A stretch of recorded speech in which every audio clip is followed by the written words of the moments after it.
faço uma pergunta para ela que não precisa responder aqui, mas fica para ela, fica para você. Será que você não está escondendo de você mesmo e das pessoas quem você realmente é no fundo? Seja lá o que for, e eu falo com todo respeito, com toda consideração, medo de se expor. Eu poderia ficar aqui falando de mais medo, mas tem os medos reais. E aí eu queria parar aqui para deixar que alguém faça, convidar alguém para fazer alguma pergunta. Se quiser, pode ligar o microfone e fazer a pergunta. Sim. É tão bom, né, a gente compartilhar. Professor, o medo é uma característica inata do ser humano? Essa era a pergunta que a Isabel teria que me fazer. Obrigado, você já antecipou. Isabel, muito obrigado. Nossa, pergunta precisa, viu? Olha, na verdade, o medo é uma característica inata dos predadores.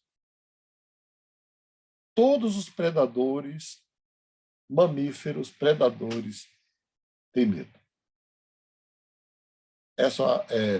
Você não pode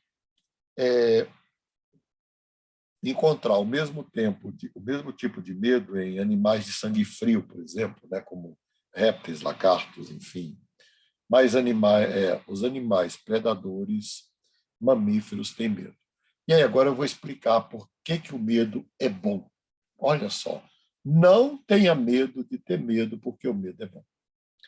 O medo é um sistema que nós temos, um sistema de alarme.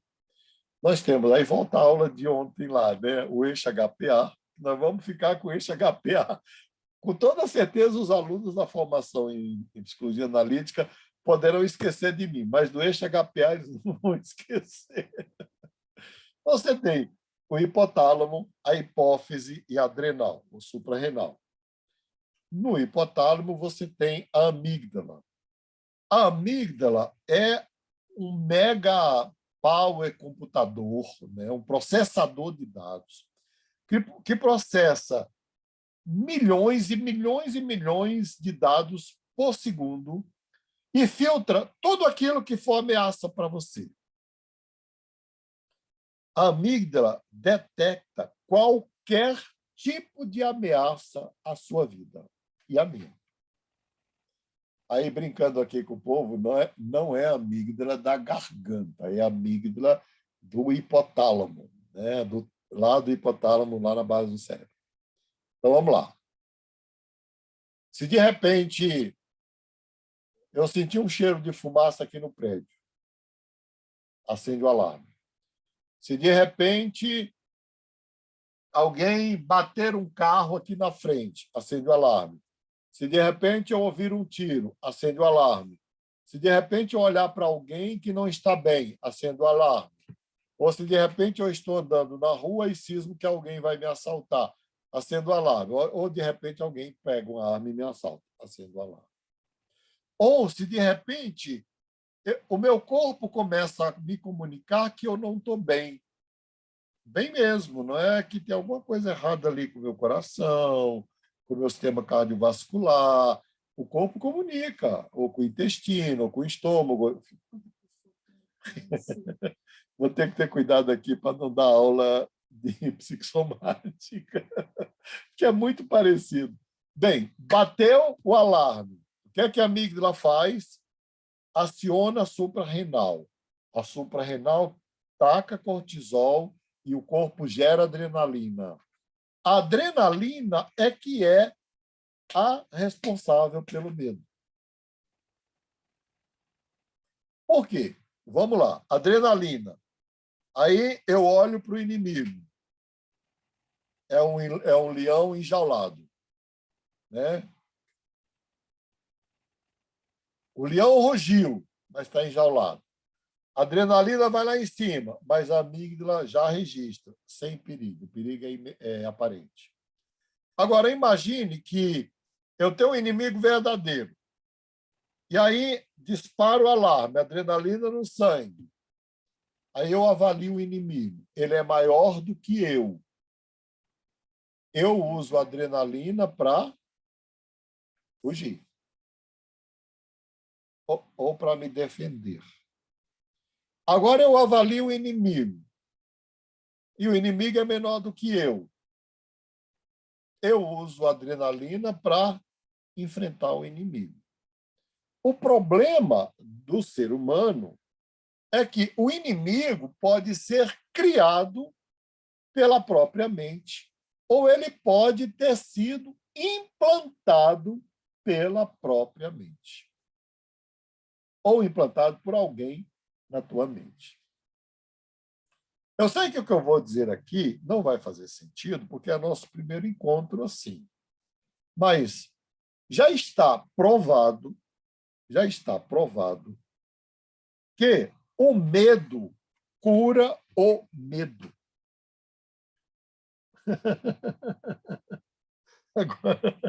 Agora eu viajei na batatinha, não é? Pois bem, eu vou postar aqui um vídeo que eu quero que vocês depois escutem.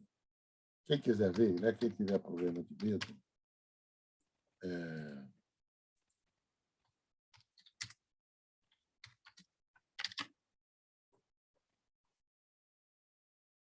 A síndrome de pânico, do mais alto grau que der, ela só vai dar...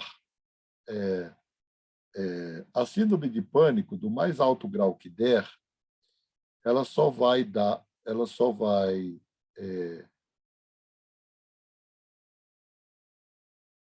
ela só vai demorar 7 minutos e meio. Preste atenção.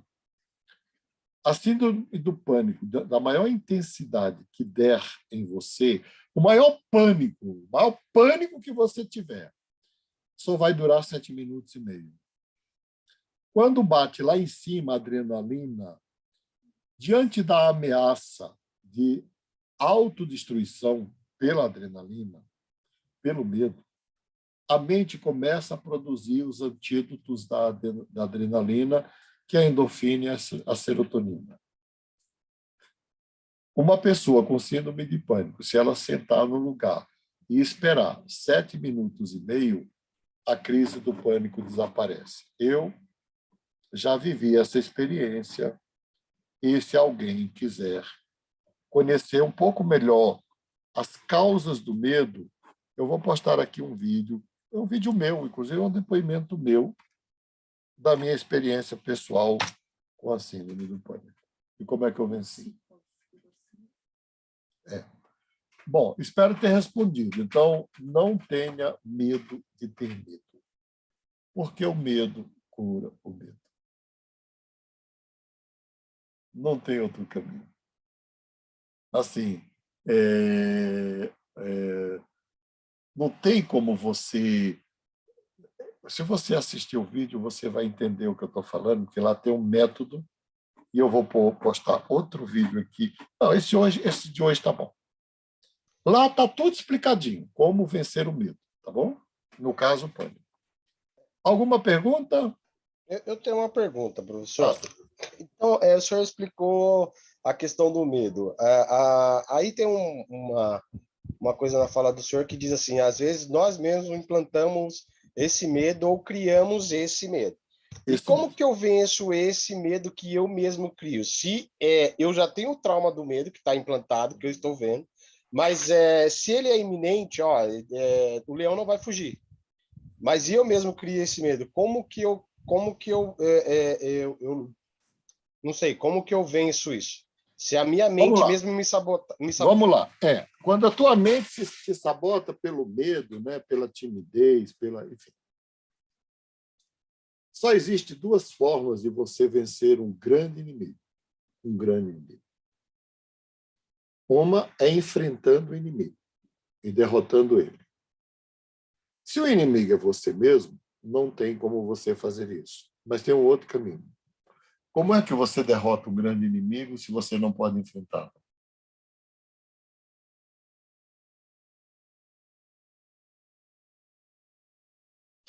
Só tem uma outra possibilidade.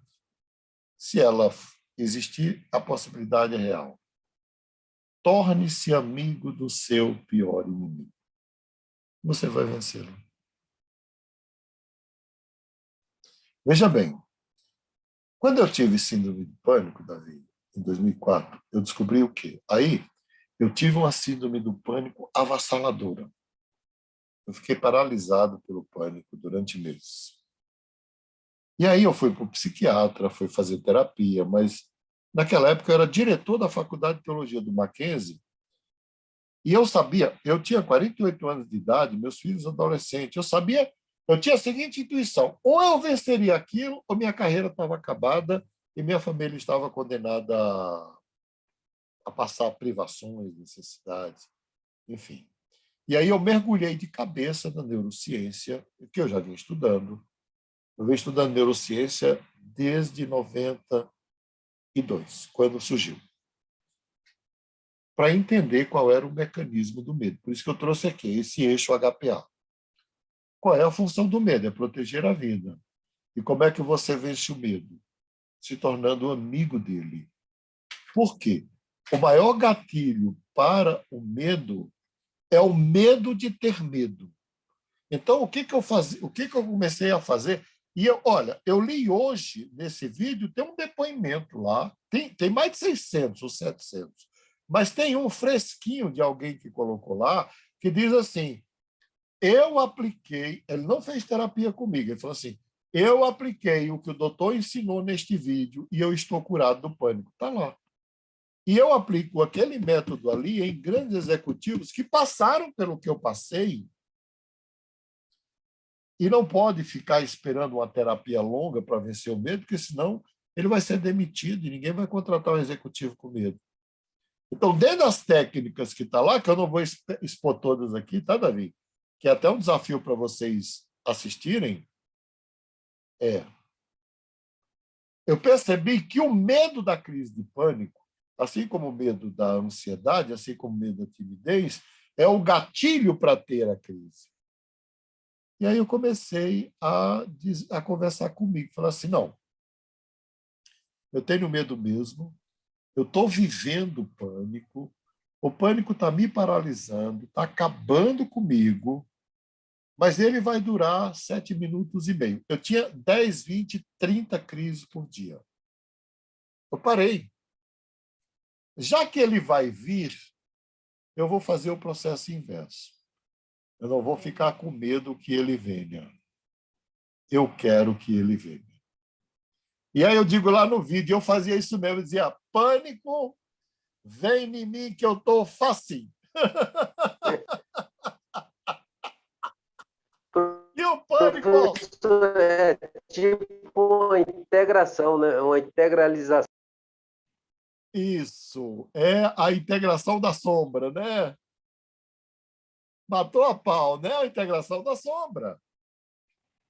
Depois, tem lá no Netflix, Explicando a Mente.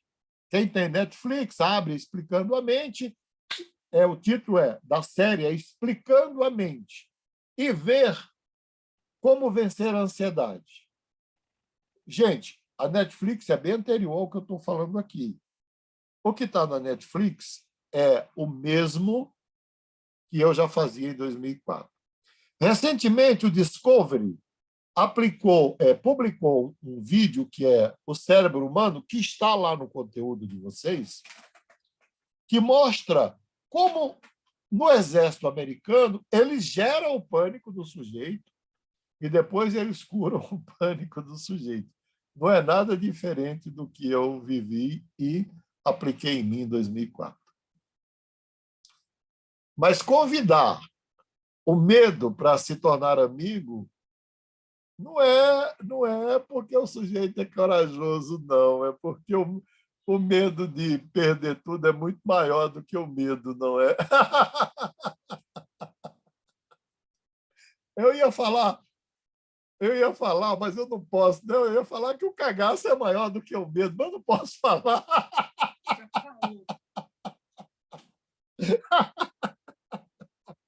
Gente, alguma pergunta? Eu quero perguntas, porque eu não terminei ainda, mas as perguntas aprofundam os pontos. Márcio, boa noite. Eu tenho uma dúvida. Fala. Normalmente, eu sempre fui considerada uma pessoa que não tinha medo de bater em ninguém, mesmo sabendo que eu ia apanhar. Sim. Mesmo sabendo que eu ia apanhar, eu partia para cima de todas as Sim. brigas. Então, eu sou do tipo assim, eu dou um gado para não entrar na briga, mas Sim, se me der, depois que entra, eu pego a boiada inteira. Tá. Isso seria o quê? Uma coisa inconsciente ou seria uma coisa para enfrentar, aprendendo a enfrentar o medo?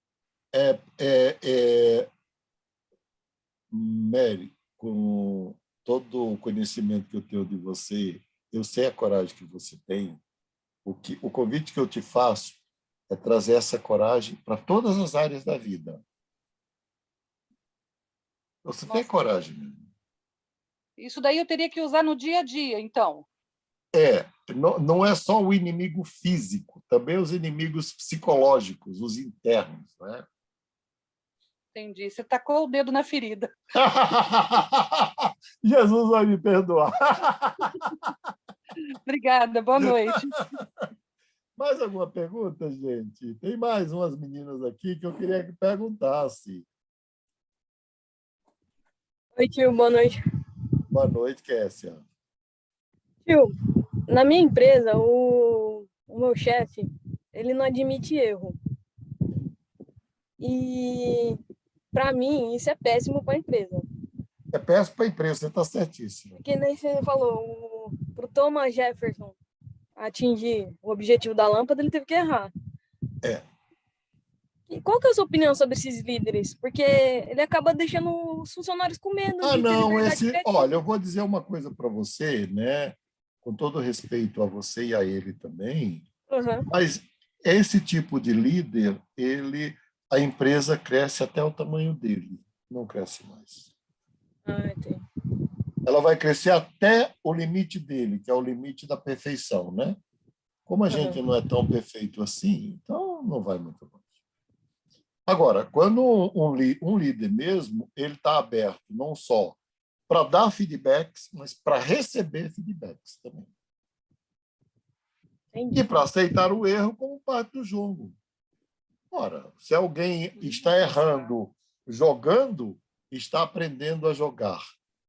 Uma criança, até ela andar aos 2 anos de idade, de 1,5 a 2, geralmente alguém até pode andar antes, geralmente é 2, ela cai em média mais de 1.800, 1.900 vezes, até dar o primeiro passo com equilíbrio. E depois de adulta, a gente fica com medo de cair, não é? Mais alguma pergunta? Ô, Márcio, professor, eu tenho uma pergunta. Teve um filme que eu assisti, um filme não, um desenho, não sei se o senhor vai, quero usar como exemplo, aquele desenho Divertidamente, não sei se o senhor já ouviu falar. Maravilhoso, aquilo ali é neurociência pura. E o que eu acho interessante é na fala final, né? Que a menina fala, sem a tristeza não há alegria. Como que a gente pondera essa questão na nossa vida? Porque todas as nossas áreas são medo, alegria, tristeza, tudo, né? Então, sem tristeza, ela não poderia lembrar dos momentos alegres que ela passou. Como que nós fazemos eu vou dar uma aula, não vou responder hoje, porque a tua pergunta é bem complexa, mas eu vou dar uma aula sobre modulação emocional. Porque muitas vezes nós fomos criados de tal forma que as pessoas não nos ensinam a modular as emoções. E nós terminamos criando nossos filhos assim. E os filhos precisam, e a gente precisa aprender a modular. E isso você pode aprender em qualquer idade, não tem problema. Né? Vamos lá, você vê pelo tom de voz. Tem pai que já começa alto com o filho. Se eu quero ser escutado por alguém, eu começo falando alto ou falando baixo? Falando baixo? Falando baixo. Quanto mais baixo eu falo, mais o outro tem que se esforçar para ouvir. E quanto mais alto eu falo, mais ele tranca o aparelho auditivo para se proteger do grito. Nossa, agora ferrou.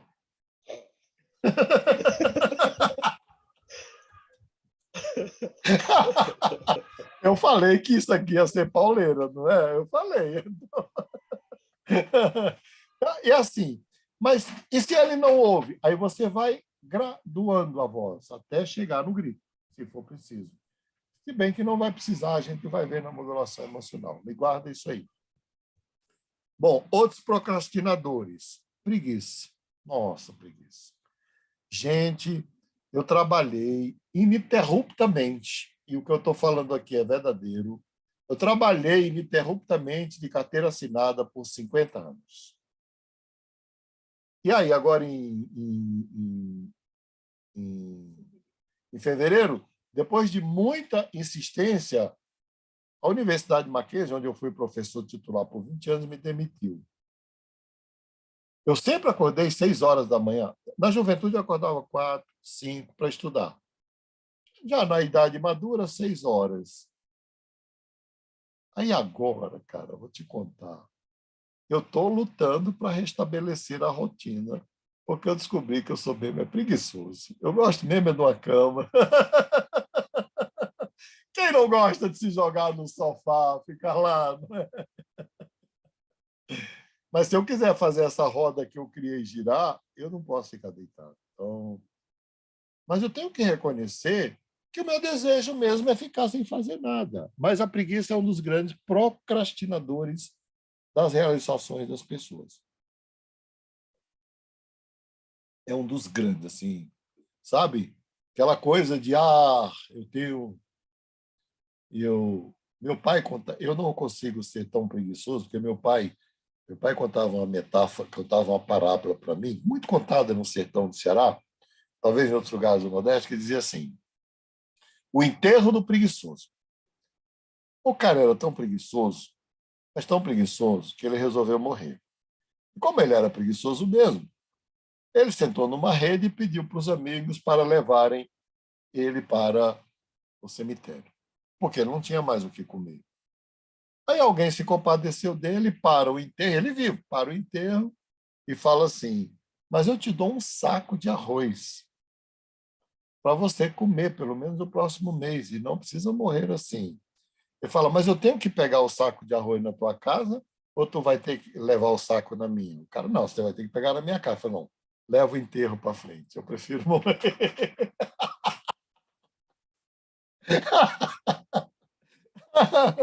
Ah, preguiça, não é? A preguiça, a preguiça, a preguiça.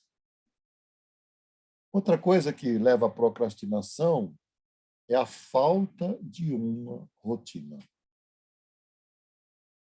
A falta de um planejamento estratégico, que vai ser o tema da nossa próxima aula, do nosso próximo treinamento. Como planejar para a minha vida, como planejar para a minha família e como planejar para a minha carreira, para o meu negócio, para a minha empresa. Planejamento estratégico. As pessoas, especialmente os cristãos, não é? Criam a ilusão: vou colocar a minha vida na mão de Deus e agora Deus vai fazer tudo. Vai nada. Isso é ilusão. Eu sou Deus, não está nem sabendo disso. Né? Eu acho que Deus nem toma conhecimento disso. Primeiro que eu acho que isso é uma pretensão tão grande, né? A Deus vai parar o mundo com as guerras todas que tem, as pandemias e tudo, para cuidar de alguém que... por favor, né?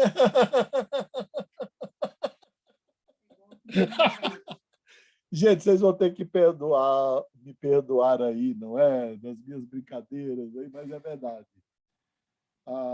Se a gente considerar Deus aqui no treinamento, eu vou considerar, Paulo diz que ele era cooperador com Deus, ou de Deus. Cooperar, operar conjuntamente. Então, não espere nem que Deus vá fazer para você, porque Deus não vai fazer. A grande lição que eu aprendi quando saí de casa com 14 anos de idade para conhecer o mundo foi: não existe almoço grátis. nem cafezinho, e nem água. Não existe nada grátis. Você vai ter que pagar o preço para ter. Então, preguiça, falta de agenda, falta de planejamento, falta de objetivo. Falta de amor próprio. Porque uma pessoa que não tem amor próprio, e aí eu não vou também responder todas as questões hoje, eu vou só mapear, dificilmente ela acredita que aquilo que ela vai fazer dá certo. Então, nós vamos voltar a esse tema depois, amor próprio, não é? Sim. Agora, tem questões reais. Às vezes, falta de recurso. Falta de recurso. Mas eu não queria falar nisso, não. Eu queria falar também, muitas vezes, das escolhas erradas, que eu já falei no meu depoimento. Se você escolheu algo que é temporário, considere que é temporário. Na primeira oportunidade, abra mão. Porque, às vezes, você precisa de algo que financie a sua vida naquele período da sua vida. Mas se você percebe que, enfim, vamos lá, eu estou caminhando para o fim do treinamento de hoje. Por que eu estou aqui com 65 anos de idade, aparentemente cheio de vitalidade, mas quem tem 65 sabe que eu não tenho tanta vitalidade assim, não é? Mas com tanta vitalidade, 9 horas da noite dando um treinamento. Por quê? O que vocês acham que me motiva para estar aqui? Eu acho Essa aquilo... razão, Desculpa.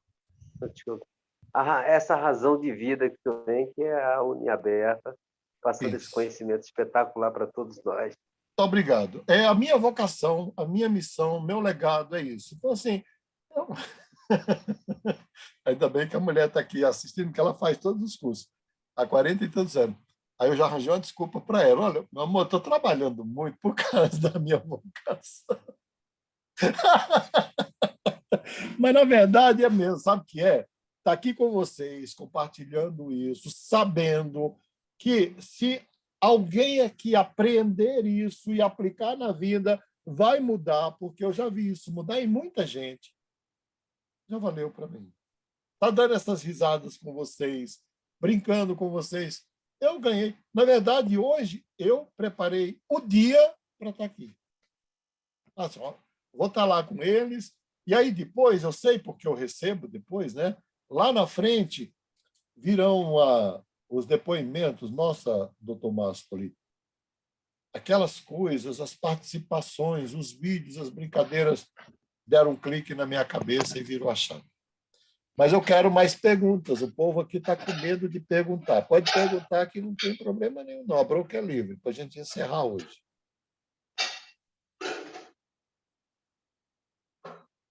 Simone, quer perguntar alguma coisa?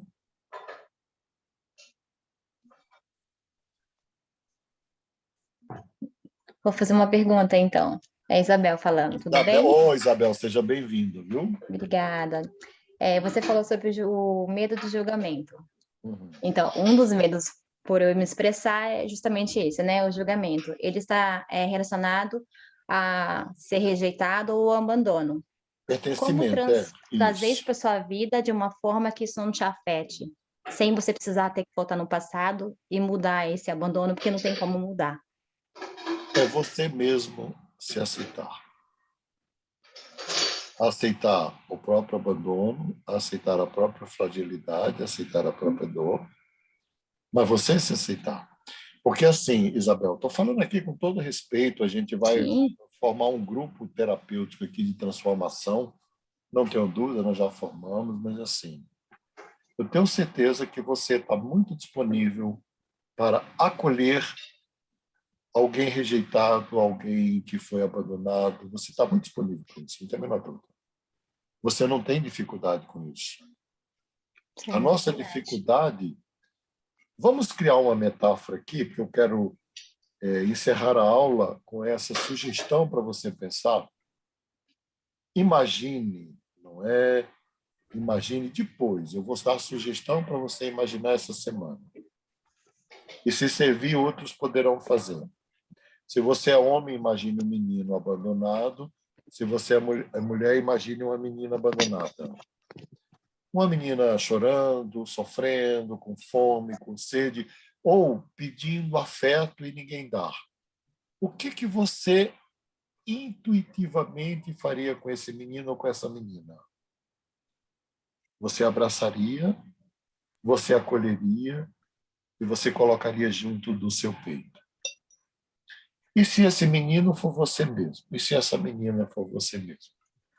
Crie este cenário na sua imaginação e se imagine abraçando e acolhendo. Esse é o passo fundamental para vencer o medo de rejeição e de abandono. Entendi. Faça isso quantas vezes. Nós vamos fazer aqui, lá na frente, é porque está cedo ainda, né? Vamos fazer algumas vivências aqui para resolver algumas questões. Ô, Márcio, mas eu tenho outra pergunta Passa. nesse ponto. Na teoria, pode ser muito... Assim, pode ser que funcione. Mas na questão da prática, como eu vou dar algo que eu não recebi? Na questão Vai do dar. abandono. Vai Como dar. que faz isso? Eu sei que uma mãe ela consegue ser mãe porque é instinto. Ok? Uma mulher consegue ser mãe por instinto. E como Davi, eu não vou... eu prometo para vocês que eu retomo a próxima com essa, porque assim, eu tenho uma sequência que a gente vai encadeando as coisas com a lógica para funcionar. Mas eu vou dizer uma coisa, olha, a chave do que eu sugeri aqui é o seguinte: a mente, ela não distingue, a mente inconsciente, ela não distingue o sonho da realidade, da fantasia. A mente não distingue sonho de realidade. Se eu sonhei, aconteceu. Se eu sonhei correndo, eu corri. Se eu sonhei sofrendo, eu sofri. Né? Se eu sonhei feliz, eu fui feliz. A fantasia também. Porque a fantasia é um sonho acordado. Se eu for capaz de criar a imagem de alguém sofrido e criar a imagem de abraçar esse alguém sofrido, para a mente eu abracei alguém sofrido. Mas, como eu falei aqui, eu só quero que nesse início, que nós vamos ter 12 encontros, não é? Nós vamos ter 6 encontros, como o de hoje, com uma base teórica, e 6 nós vamos fazer algumas vivências para resolver algumas coisas. Tá bom? Aí é só confiar. Vamos entre no barco e vamos.